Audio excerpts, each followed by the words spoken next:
Are the Miami Heat any good? Or is this more of the same from last season? Jeremy Taché is here to help me break it down.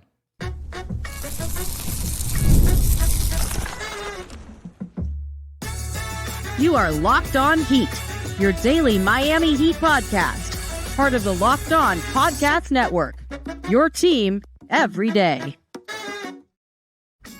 Welcome to Locked On Heat, your daily podcast on the Miami Heat, whether you're tuning in on YouTube or your favorite podcast app. Thanks for making Locked On Heat your first listen every day. I'm Wes Goldberg, editor at allyoucanheat.com. We got a great show for you today. Jeremy Taché from FanDuel Sports Network and the Dan LeBatard Show with Stugotz is here. We're going to talk about Tyler Herro's All-Star campaign, take a peek behind the curtain of the spin zone, answer some listener questions, all of that and more here in a second. But first, your favorite podcast now has a newsletter introducing the Locked On Heat daily newsletter, one stop for ultimate team and league coverage delivered right to your inbox. Sign up for free now at LockedOnDaily.com. That's LockedOnDaily.com and start your day with the all-new free Locked On Heat newsletter. We are 100 subscriptions behind Locked On Celtics. Boo. You got to catch them by the end of the month. So subscribe right now. Today's episode is also brought to you by Prize Picks. Download the app today. Use the code LOCKEDONNBA to win $50 instantly when you play your first $5 lineup. Prize Picks. Run your game. Jeremy, the Heat are 3-4. They're in the middle of their most important stretch of the season. And I've said this before. I've been saying it for a while now. But we're going to know just how good this Heat team is and whether or not they're good enough to compete in the Eastern Conference by Thanksgiving. They lost the first game of this 6-game trip to the Phoenix Suns. It was a close game.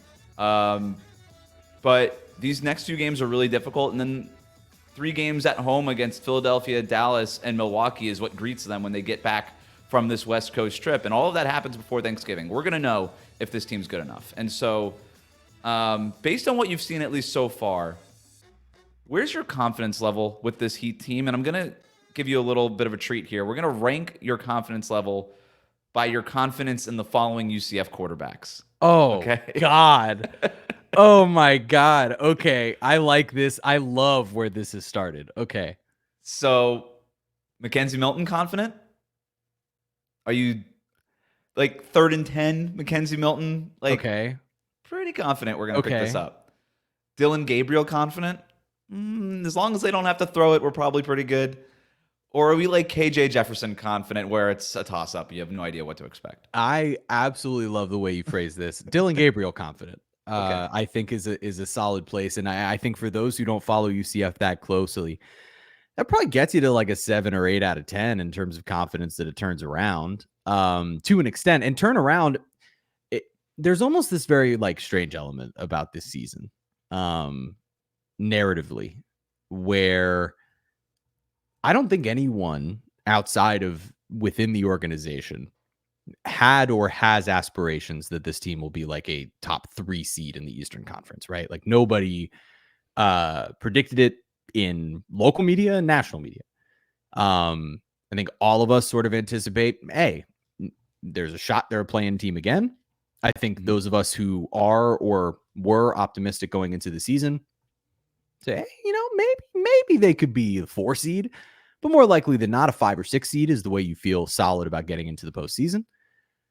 And so in turn, with a group that we call running it back, but that if you look at like last night's rotation, you have like 4 guys that actually played for this team at the start of last season. Mm-hmm. You have this really interesting scenario of it sort of just feels like the entire season is leading to, hey, by the final 10 games or so, can they know who their 9 best players all playing together are? And with that, there are going to be stretches of the season, including these first 7 to potentially 10 or 12 games, that feel a little awkward and weird, that feel like you're seeing things out of some of the players that you know that you wouldn't anticipate, like Bam Adebayo going 5 for 21 from the field. Seeing things out of players that you wouldn't expect in a positive way, including, hey, the way Tyler Herro has started this season, which some of us can anticipate, but probably surprises some folks. And then some things that feel exactly the same, like some of the stagnance within the offense, some of the random lapses on defense. But for me, I look at this group and I say, like, there are some guys that I know ultimately who they're going to be. by the end of the season. And I don't mean like what they're going to be playing like by the end of the season, but what their numbers will look like overall. And then there are some guys that are wild cards. And I think that's sort of the back half of this roster, which is who end up being the 5th, 6th, 7th, 8th, 9th guys that play. And man, I mean, we'll get into it, but there are a couple of guys that have stood out already as like, I really like what XYZ player can add to this rotation.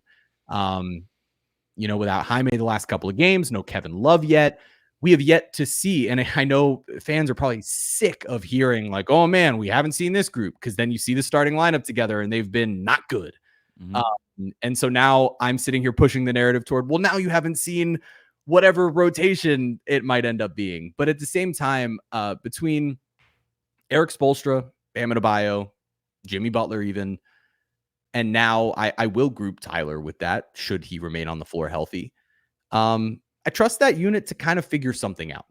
And that's why I have not Mackenzie Milton level confidence of, oh, it's definitely happening, they're winning a championship. Right. But Dylan Gabriel level of this is not yet do I view this as like, oh shoot, push the panic button, it's all blowing up, they need to trade guys by the deadline. Like, I don't feel that way at all. They have a chance. Last night, if anything, like, they lose the game, and that's devastating. But last night's game against the Phoenix Suns, what a really, really good performance, despite the fact that Jimmy didn't do all that much offensively, and Bam was bad offensively, and Terry Rozier was bad offensively, and yet you're right in that game with one of the best teams in the league thus far in the season.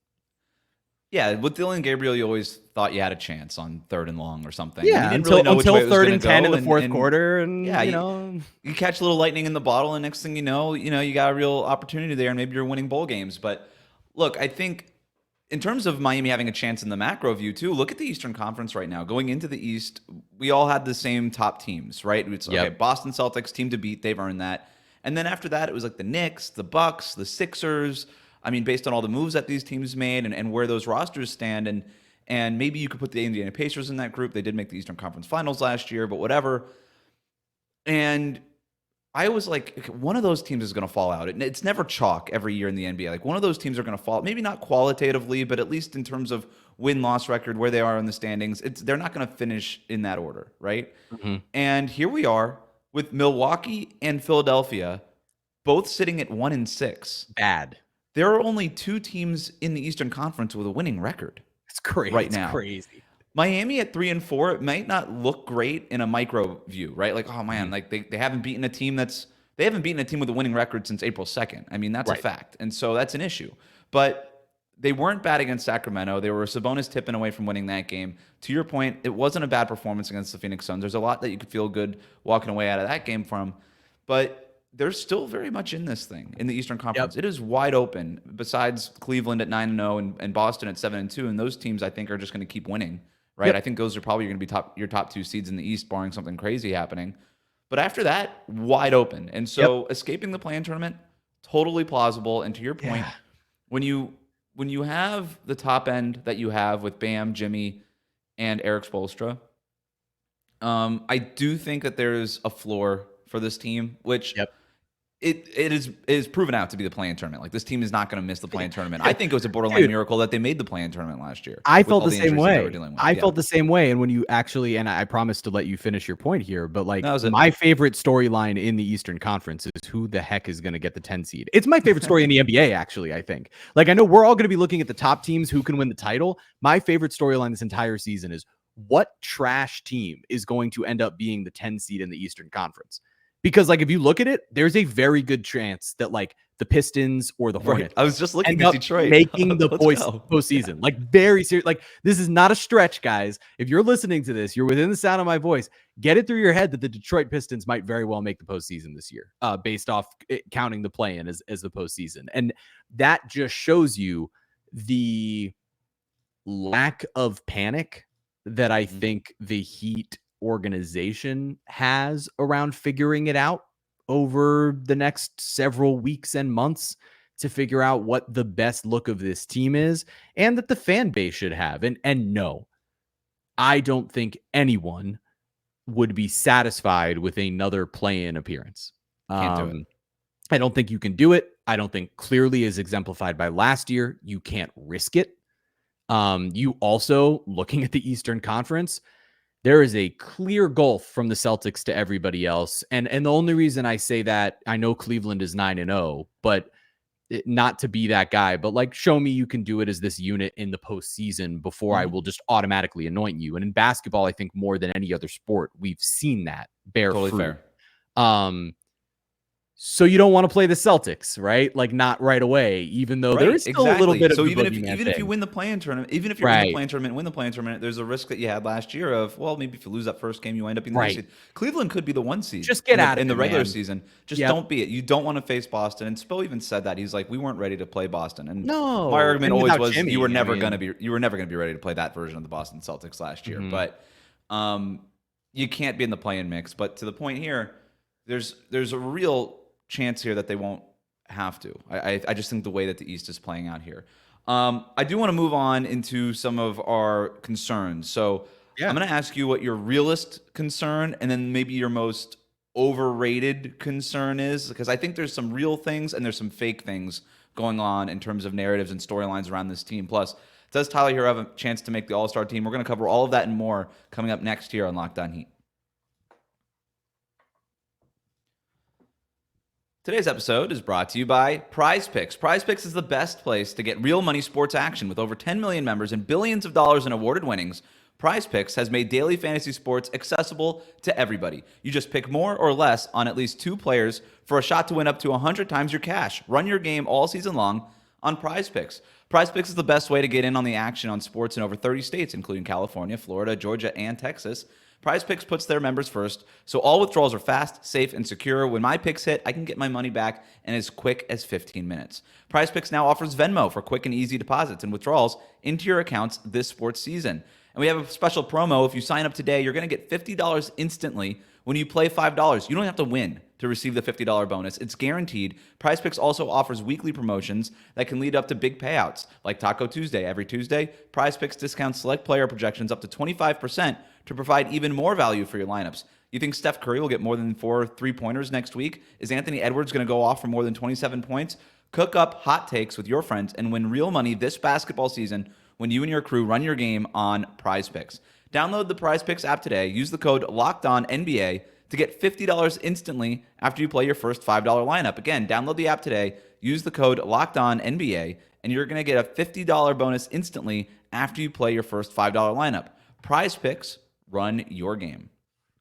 Today's episode is also brought to you by our friends at FanDuel. Get ready to tackle the NFL action with FanDuel, America's #1 sportsbook, because right now new customers get $5, and if you bet $5, you get $150 in bonus bets if you win. The FanDuel Sportsbook app gives you everything you need to place live bets on the NFL all in one place. So when you get a hunch in the middle of the game, you can check out the latest stats, view live play-by-play, and so much more on the same page where you place your bets. Just visit FanDuel.com and join today. You'll get started with $150 in bonus bets if you win your first $5 bet. That's FanDuel.com. Never waste a hunch and make every moment more with FanDuel, an official sportsbook partner of the NFL. We'll be right back.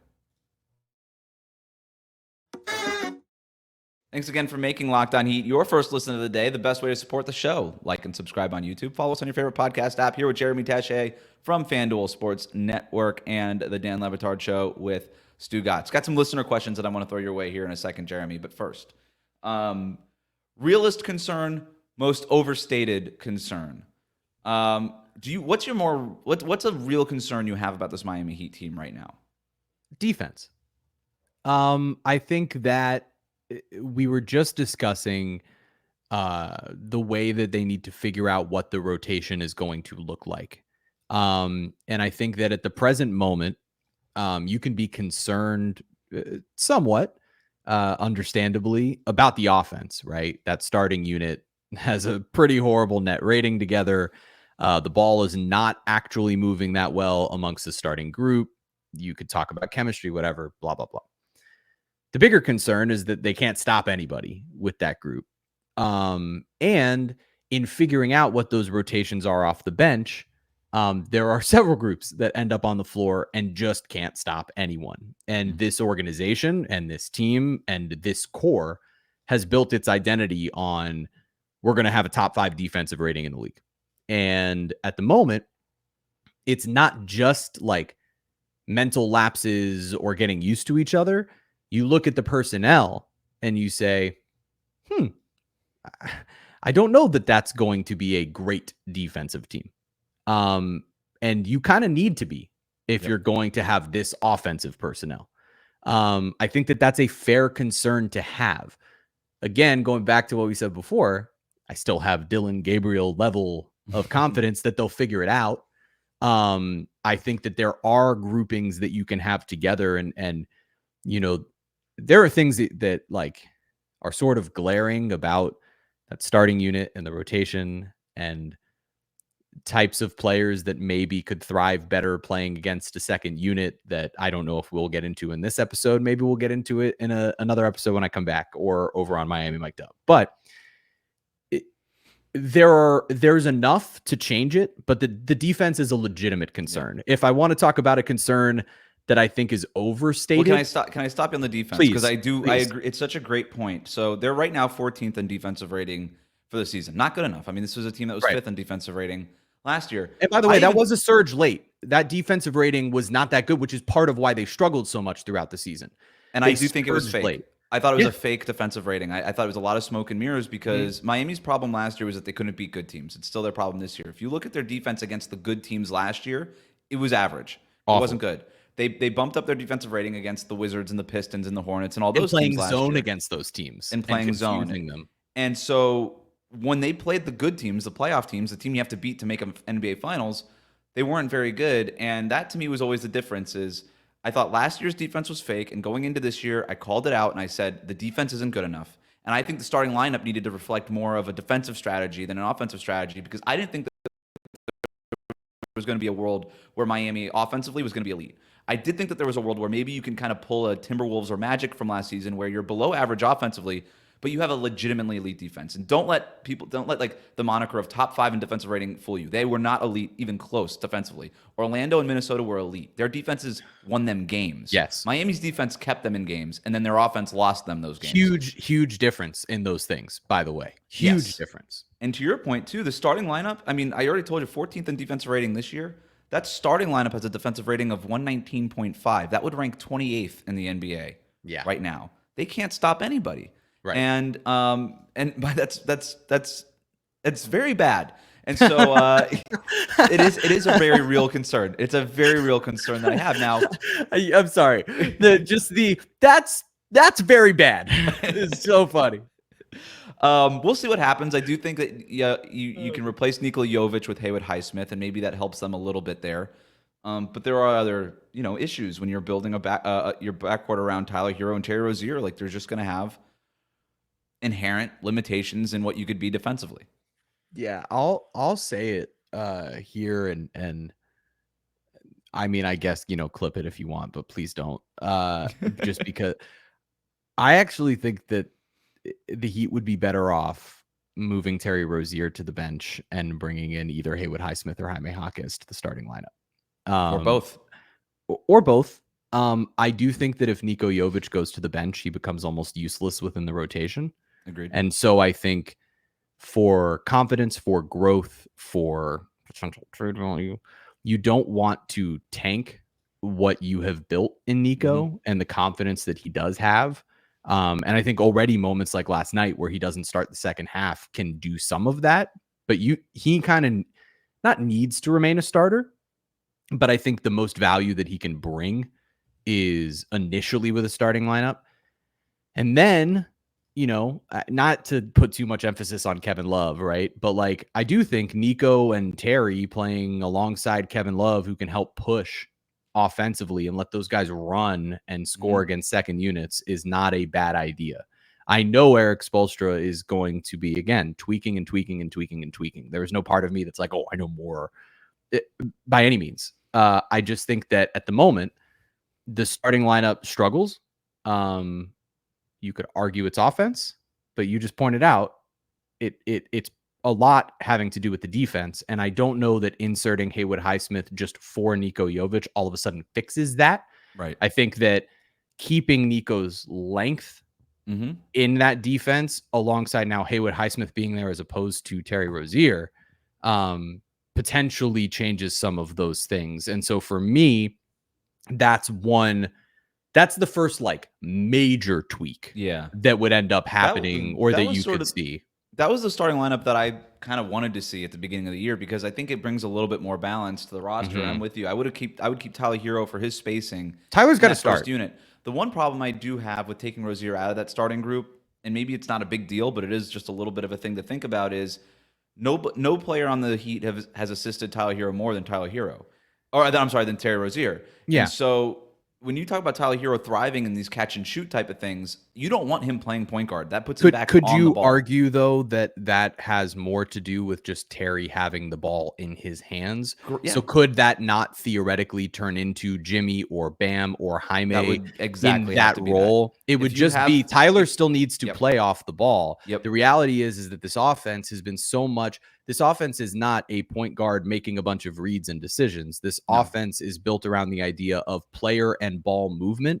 And so having a point guard to initiate isn't always super necessary. And you look at it right now, I mean, Terry Rozier is not a natural point guard. He's a guy who can go out and make a bunch of plays from that position. And I think it's valuable, by the way. There is no part of me that's sitting here saying that Terry Rozier isn't a really important piece to whether or not this team has success. I'm just looking at like, how do you stagger your groupings of personnel to try to make them as successful as possible? And that seems like something that could quickly inject offense into the bench and be able to inject some defense into that starting lineup without tanking the literal value on your team and theoretical value of Niko Jovic.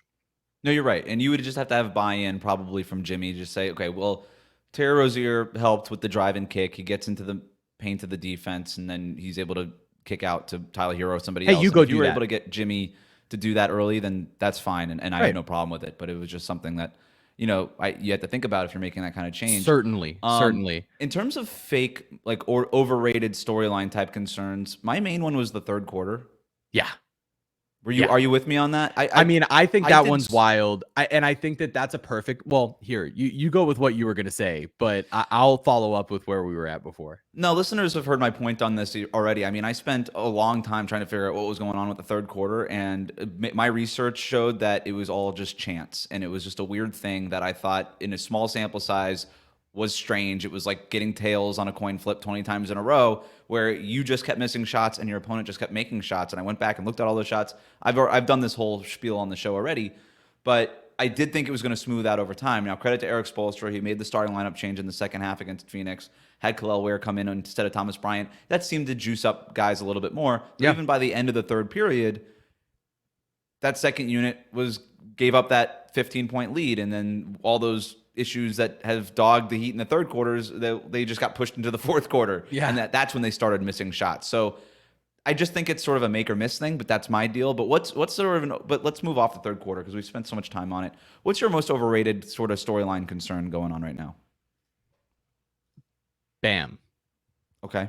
Talk to me. I feel like I see Twitter losing their minds over Bam having some offensive struggles early in this season. And acting like all of a sudden he's not the guy that we know that he is.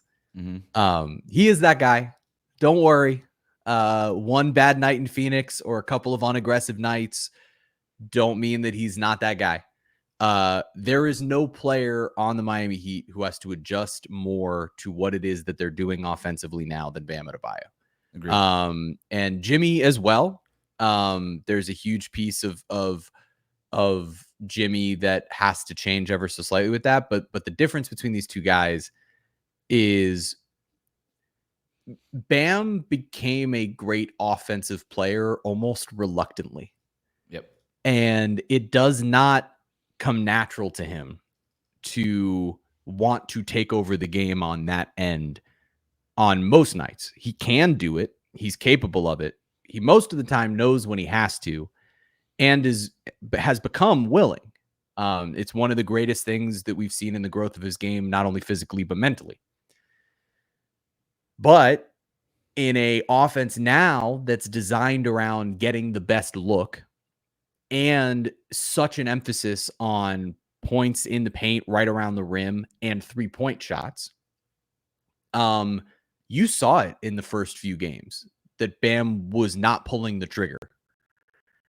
and was just like constantly trying to make the best read, constantly trying to make the best play. I remember there was one play against the Knicks where he had an open look for three and then gave it up and then got it back and dribbled and had an open mid-range shot and then just kicked it out. And it was like, what's happening? And I think that's all just an adjustment. Mm-hmm. You've already seen Jimmy at times. Look, the Kings game was a perfect example in the fourth quarter. Like when he needs to just go take over, it's F all the rest of it. I'm going to go take over and I will. And he's used to that mentality. Bam has made an adjustment. It doesn't mean he's not going to, like within 4 games, be back to the guy that we've all known and loved, because it's just taken some time.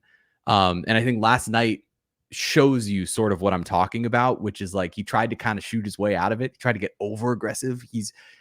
I'm sure the Heat have had an emphasis with him of like, hey man, still go get yours. You and Jimmy don't fall into the rest of this. We've created this offense to get the most out of Tyler and Terry and Jaime and Nico and XYZ player. You guys are great enough to go get yours. And that will come. Please do not all of a sudden, as a fan base that has built up the aura around Bam, the hype around Bam, the genuine appreciation of the player that he is, not just on the defensive end, but on the offensive end, lose any faith in the fact that that's going to get back to where you're used to it being.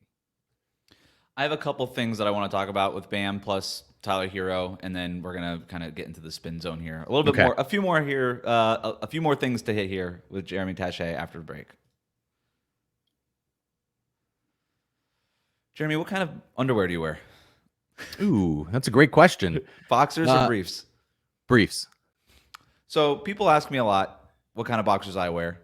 And I also wear briefs. But you know what? I'm happy to talk about it because the truth is I do put a lot of time and effort and thought into what kind of underwear I wear. And this is not a lie. A few years ago, I bought a bunch of different brands and took them all for a test run. As you should. I settled on a brand and wore them for a few years. I was happy enough with them, but they were never perfect. Well, I think I finally found the winner, guys. Tell me what it is, Wes. SKIMS. Wow. SKIMS, a proud sponsor of the Locked On Podcast Network. SKIMS, Kim Kardashian's company, came out with their men's line with a cotton 5-inch boxer brief. Honestly, it put all of his other brands to shame. They hit right at the thigh, and then, best of all, they stay there. They don't ride up. That's the key for me. They don't move around. They don't bag out. They don't give you that 5 p.m. wedgie. If you're a boxer brief guy like me and Jeremy, this is the one. You can get it at skims.com. Shop SKIMS Mens at skims.com. Let them know that we sent you. After you place your order, select podcast in the survey and select our show in the drop-down menu that follows. And if you're looking for the perfect gifts for the whole family, SKIMS just launched their biggest holiday shop ever. That's also available at skims.com. Thanks for making Locked On Heat your first listen every day. Last thing here on Bam. You're absolutely right about how he reluctantly became an offensive player, a scorer. And I think that's a great word. I think that's great wording for that. It's a great way to phrase that because I always say it's a borderline miracle that he's even a 20-point per game scorer. Yeah. Where this guy was coming out of Kentucky. I mean, it's crazy. And he did it by developing that mid-range shot, that step into the free throw line jumper that he has. And to your point, there in that Knicks game too, he stepped into that free throw line jumper. It became his bread and butter. And over the last couple of years, but he was taken to. You can't be an effective shooter. He averaged like the most points per game ever in his career, and yet it was the lowest true shooting percentage of his career since his rookie season last year because it's an inefficient shot. Right. But it's the only shot he really has. He didn't have the 3-point shot. He doesn't really get to the rim as frequently as you'd like, perhaps.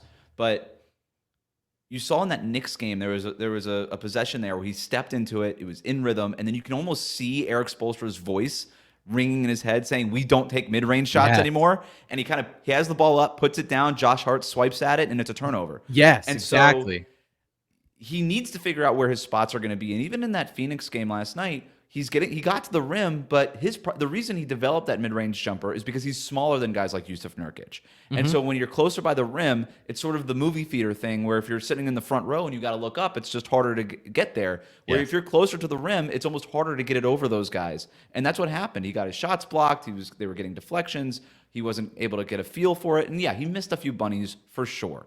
But I'm not as concerned with them because if he starts making those bunnies and he starts making those threes at a higher rate and he is just sort of frees himself to step into those mid-range shots a little bit more, it is a tough balance though. because what's better for Bam might not necessarily be better for the offense. And Right. that's sort of the balance that Eric Spoelstra And he needs to knows strike. that, by the way. Yes, That's he the does. other part, is that Bam knows that. So that's like, it's not just Spoelstra trying to figure it out. It's Bam knowing, hey, man, like, I don't care if I score 12 points a night or 20 points a night. It's whatever is best for the offense to be most efficient. The thing that's existing right now is just figuring out, okay, where's that happy medium? We got a listener question. EJ Brooksy writes in, is Tyler Herro making an undercover all-star campaign? This is interesting. So Tyler Herro this is the best he's ever been. Like, there's no doubt. He's clearly turned a corner here. He's matured as an NBA player. He's averaging the most points per game of his career, 22.7, while shooting 50% overall, by far the best field goal percentage of his career. He's shooting 46 from three-point range on the most attempts he's ever had. I mean, this is a 180 among 180s, and it's the thing that I think a lot of people who closely observe Tyler Herro have been calling for a long time. Hey, your catch and shoot numbers over the last 3 years have been up there with Steph Curry and Klay Thompson. You can be that offensively. There is no doubt that you could be that as a catch and shoot type of player if you just embrace that a little bit more and less of some of the, Drew Hanlon style, hey, get in your bag type of offense. So, and he's done that. And I think it took some reluctant working on it, but he's done it. And all the credit goes to him for that. All-star campaign, I don't know, but I do think that if he keeps playing like this over his career, he can make an all-star game. But right now, he is. I'll give you some stats and then I'll ask you what you think here. But he's 10th among guards in the East in points per game at 22.7. I think that's going to go up, by the way, because I thought the first couple of games was a little bit of an adjustment period. He's actually averaging closer to 25 a game over the last 5 games. I mentioned the three-point shooting numbers already. 46% on 8.7 three-point attempts per game. That's tops among players shooting at that volume in the league. Crazy. But the problem is in the East, you're competing with a pretty deep stable of all-star, like minted, these guys are all-stars group of guards. Donovan Mitchell, Darius Garland, Tyrese Halliburton, LaMelo Ball, Damian Lillard, Tyrese Maxey, who's injured now, so he might be out of the running depending on how long that sidelines him. Jalen Brunson, Trae Young, Cade Cunningham is making a push for Detroit right now. There's a lot of competition there among the guards, but I think if you are anybody making a long list of the guards who should be at least in the conversation for the All-Star, again, just a couple weeks into the season here, Tyler Herro has to at least be on your long list. What do you think? Certainly. I agree. Look, I remember last year I want to say it was through 5 games. There was like counting stats. It was like him, Luka Doncic, and Niko Jokic were the only guys in the league who had 150 points, 30 rebounds, 30 or something crazy, 130 points, 50-50, something crazy like that. He'd been playing really well. This version of him is an even stronger player than that version of him, despite what those counting stats were. The efficiency in which he's playing the game, and I'm not just talking about the efficiency in terms of the statistics, it's the efficiency in terms of almost no wasted movement.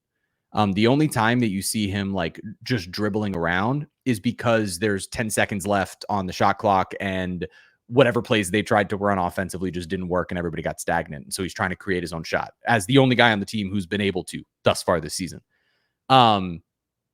His ability to catch and shoot is so impressive. We've known it's a really good quality of his game, but you saw it on media day, man. He came in and he said, hey, I want to do that more. And I've been working on it and I'm going to do it. And he's done it. He's kept his word. It's really cool to see him playing this way. And I think you're right? The way that they break up the All-Star game where it's, you got to have certain players from certain positions and things like that. The strong likelihood is that he won't end up making an All-Star game. I mean, I know it's November 7th as we're having this conversation. So it's almost funny to discuss it. But at the same time, if the Heat are come that time 3, 4, or 5 seed in the Eastern Conference, well, then all of a sudden it's like, and if you look at the counting stats of their players, and Bam and Jimmy aren't having counting stats type years, there's going to end up being a big argument that, look, if this team is good and he's playing this way and he's shooting this way from 3, how could he not be an all-star? And so that becomes a really interesting conversation the deeper you go. I think that's the only way is if Jimmy and Bam kind of continue to have just your sort of standard stats. And, Jimmy's obviously points per game is down. And, if Bam's points per game are down and whatever else, and Tyler's playing out of his mind and they're winning basketball games, then maybe you're having a conversation about it. So last thing here, you get accused of being a homer on the Dan LeBatard Show quite a bit. Yeah. And you know what? You recently started this segment, and I love it. It's called the Spin Zone. And so, look, we haven't talked about this, but I bet that there are some things that you'd like to say about the Miami Heat without getting water sprayed in your face. Yeah, it would be great.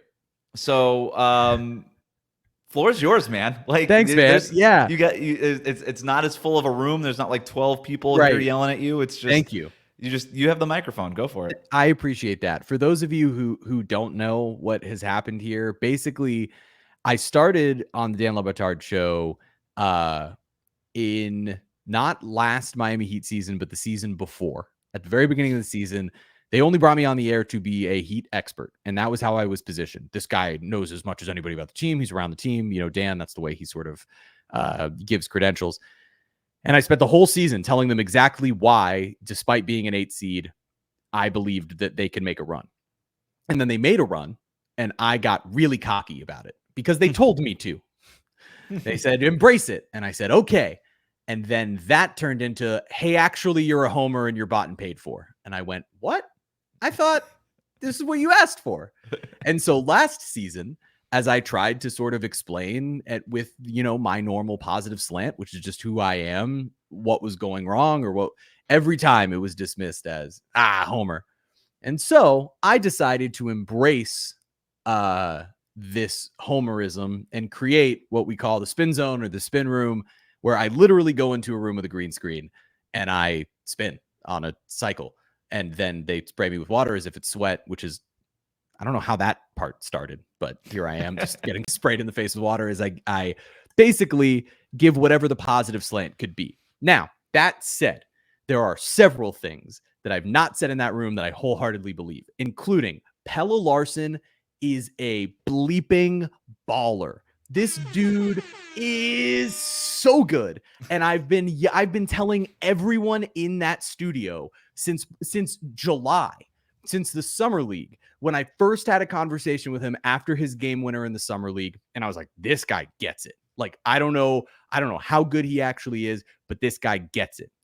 And then you get around training camp and you start talking to people and you start talking to people around the organization and you start talking to the players. And I have my sit downs with everybody from Miami mic'd up. And every single one of those guys, when I ask like, hey, who surprised you in camp? Or, who's a young player that you're excited? Every single one, Pelle Larsson. Oh man, Pelle Larsson. Oh man, Pelle Larsson. This dude, I don't know if he'll ever leave the rotation now. Like, I think he is a legitimately very good basketball player. He does so many little things, and I'm really excited about his future. I think that Alec Burks was a really good pickup. I think that he is actually going to contribute things to this team in a way that matters. And I think that that's something that went pretty under the radar, but is going to be a solid role player for this team. Also, hey, everyone, they didn't just run it back. This is a very different looking rotation than what you saw last year. This is a different basketball team, and it's going to take some time to adjust, and that's okay. It's okay that it takes some time to adjust. It's not spinning to say that they have a different 9 or 10 man rotation than what you saw last year and chemistry is going to be an issue. These are just a few of the things that maybe we can start a bit of a recurring, maybe it's a top 5 similar to LeBatard Show, where I can come back and I can give you the top 5 things I didn't get to say on the Dan LeBatard Show because they stifled me. Because I think that every week there's going to be moments where I walk in there and go, right, hey, you guys want to talk about the defense of Haywood Highsmith last night? And everyone says, no, boo, we hate you. And not actually, but sort of a little bit. And, so maybe this will be the place to be able to spew some of that stuff. We'd be happy to have you do it. Yeah, it's the whole, are you being silent or have you been silenced deal? That's great question. Great question. Yeah, you can ask them. In terms of Pelle Larsson, I'm with you. I think that guy is born and bred Miami Heat player. I think he's older than Nikola Jovic. He's 23. Shad Johnson, Josh Christopher, Kalel Ware. Like he's 23 years old, and I think you're seeing that play out just with his maturity and his ability to just do some of these in between things. He's just a guy that comes up with big plays. You could just see him getting big rebounds. Even last night, a big like stop, a nice little push shot here. Yes, on offense last night, there was one possession where he was playing with the bench, and he made the extra pass for an open three twice in the same possession. And it's like he swung the ball to Terry Rozier after the ball came to him, and he could have taken the shot, but he swung it to Terry Rozier for a more open look, and then Rozier kicked it to Duncan, and Duncan hit the three.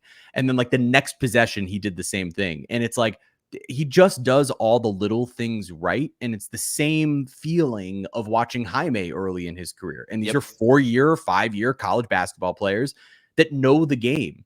And it's what you're seeing. It's an interesting way of retooling and rebuilding while also not only dealing with the Kalel Ware, like, oh man, this guy's really raw type of idea, which is like you saw the Warriors the last couple of years try to get young as they retooled around Steph, and it just didn't work because you had a bunch of inexperienced players who didn't know what to do. And so now they've had to go get veterans. I don't think that there's a thing that you can do better when you have a core that is capable of winning, but you need to make your roster younger than drafting 4-year college players who are already ready to produce, but are younger than what a veteran would be because they know what they're doing. And Jaime and Pelle are sort of both of that mold. And to your point too, this roster has changed over quite a bit. Like there was 2 years ago, oh, it's all these undrafted guys, all these undrafted guys. Well, guess what? Look at this roster now. There's only They're all gone. One undrafted guy who's in the night-to-night rotation, Duncan Robinson. He's been here forever.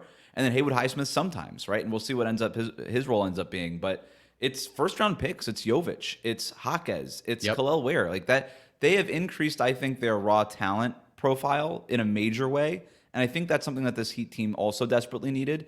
And if you can kind of do the whole development program with guys with more raw talent, that's sort of that sweet spot that they're trying to hit. The question is, are those guys going to be ready by the time the rest of these guys are ready? And, you know, that kind of gets into Jimmy Butler's whole future. We don't have enough time on the show today to do all of that. But it is clearly, you know, you pluck Jimmy Butler off this roster. I'm not saying that they're going to do that, but just, you know, in your mind, take Jimmy Butler off this roster. The Miami Heat, weirdly, are a team built through the NBA draft now, which had never been the case under Pat Riley. This is a team that has drafted basically all their best players. So, it is. It's absolutely crazy. So, Jeremy Taché, FanDuel Sports Network, Dan LeBatard Show with Stugotz, Miami Mic'd Up. You can subscribe to that wherever you get your podcast. Thanks so much for joining the show, man. We appreciate it. Absolute blast as always, and I'll see you soon for sure. I can't wait to fire off these lists. Keep them running. Thanks for making Locked On Heat your first listen every day. Like, comment, and subscribe on YouTube. Follow us on your favorite podcast app.